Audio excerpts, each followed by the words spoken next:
Hello बच्चों, let's read the question. A spring balance reads 200 gram force when carrying a lump of lead in air. If the lead is now immersed with half of its volume in brine solution, what will be the new reading of the spring balance?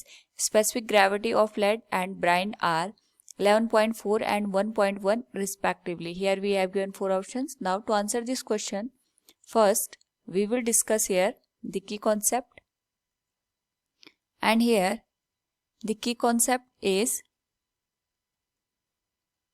Archimedes principal.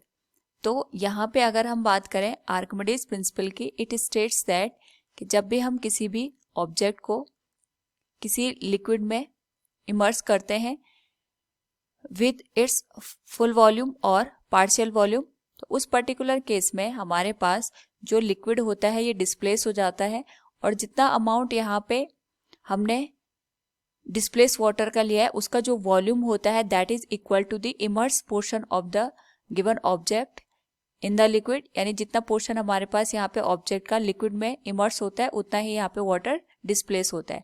Now we will solve this particular question. इसमें हमारे पास एक spring balance दे रखा है जिसकी जो reading है ये 200 gram force है, जबकि ये यहाँ पे लेड को कैरी कर रहा है इन एयर. तो सपोज ये हमारे पास एक स्प्रिंग बैलेंस दे रखा है, इट इज लाइक दिस. इस पे यहाँ पे रीडिंग के लिए हमने स्केलिंग कर रखी है, और यहाँ पे हमने लंप और लेड कंसिडर किया है इन एयर. इस पर्टिकुलर केस में जो हमें रीडिंग देखने को मिलती है इट इज 200 ग्राम फोर्स के बराबर. So we can say weight, ये ट्रू वेट के बराबर यहाँ पे कंसिडर किया जाएगा. तो we can write weight of lead in air which will be equal to m into g, और ये हमारे पास यहाँ पे 200 ग्राम फोर्स के बराबर हो जाएगा. नाउ इसी सिस्टम को यहाँ पे लेके हम एक सॉल्यूशन में डिप करते हैं, और उस सॉल्यूशन में जो हमने यहाँ पे लिक्विड लिया है इट इज ब्राइन सॉल्यूशन. तो जब हम इसको यहाँ पे ब्राइन सॉल्यूशन में डिप करते हैं उस पर्टिकुलर केस में अपवर्ड डायरेक्शन में अपथ्रस्ट फोर्स एक्ट करता है, जिस वजह से इसका जो वेट होता है यहाँ पे ये लॉस हो जाता है. So we can say loss in weight of lead. जितना यहाँ पे इस पे अपथ्रस्ट फोर्स लगेगा it will be rho into V into g. Rho यहाँ पे आएगा डेंसिटी ऑफ द लिक्विड, यानी ब्राइन सॉल्यूशन की जो डेंसिटी है. वॉल्यूम, जितना पोर्शन हमने इसका यहाँ पे ब्राइन सॉल्यूशन में डिप किया है तो हमने टोटल वॉल्यूम का हाफ यहाँ पे ब्राइन सॉल्यूशन में डिप किया है, इसलिए यहाँ पे जो टोटल वॉल्यूम आएगा उसे हम यहाँ पे v/2 कंसिडर करेंगे, and it will be multiplied with acceleration due to gravity. Now यहाँ पे अगर हम वॉल्यूम को, जो कि हमारे पास लेड का वॉल्यूम दे रखा है, इसको हम डेंसिटी के टर्म में कन्वर्ट करें तो we can write it will be written as density of brine solution multiplied with जो वॉल्यूम है लेड का, इसको हम यहाँ पे रिप्लेस कर सकते हैं volume equals mass divided by density से. तो जो डेंसिटी आएगी it will be of the given lead in the question. तो यहाँ पे हम इसको लिख सकते हैं mass of the lump of lead divided by density of the lead. इसको हम यहाँ पे रो लेड से इंडिकेट कर रहे हैं, और ये मल्टीप्लाई हो जाएगा g/2 के साथ. नाउ यहाँ पे हमसे रीडिंग पूछी गई है स्प्रिंग बैलेंस की when it is immerse in a brine solution. So we can say new reading of lead lump when it is immersed in liquid.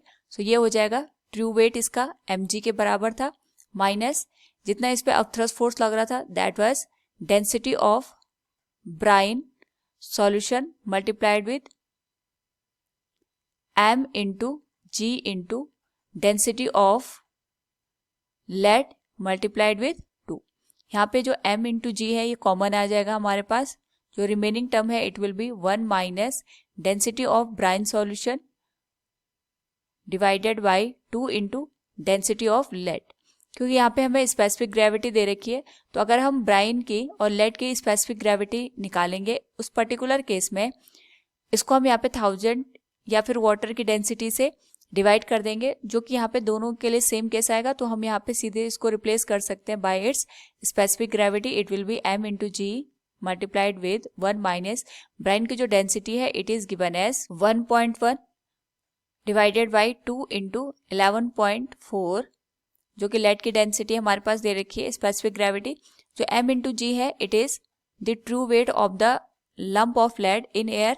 तो इसकी जो वैल्यू है ये 200 ग्राम फोर्स के बराबर दे रखी है, तो पूरे mg को हम यहाँ पे 200 से रिप्लेस कर सकते हैं. And it will be multiplied with 1 minus 1.1 divided by 22.8. Now इस होल वैल्यू को अगर हम यहाँ पे सॉल्व करेंगे, सो वी कैन से जो हमारे पास यहाँ पे न्यू वेट निकल के आएगा it will be given as 190.4 gram force. So from the given question we can say here what will be the new reading of the spring balance. It will be 190.4 gram force. Option A will be the correct one. Hope all you understood it. Thank you and best of luck.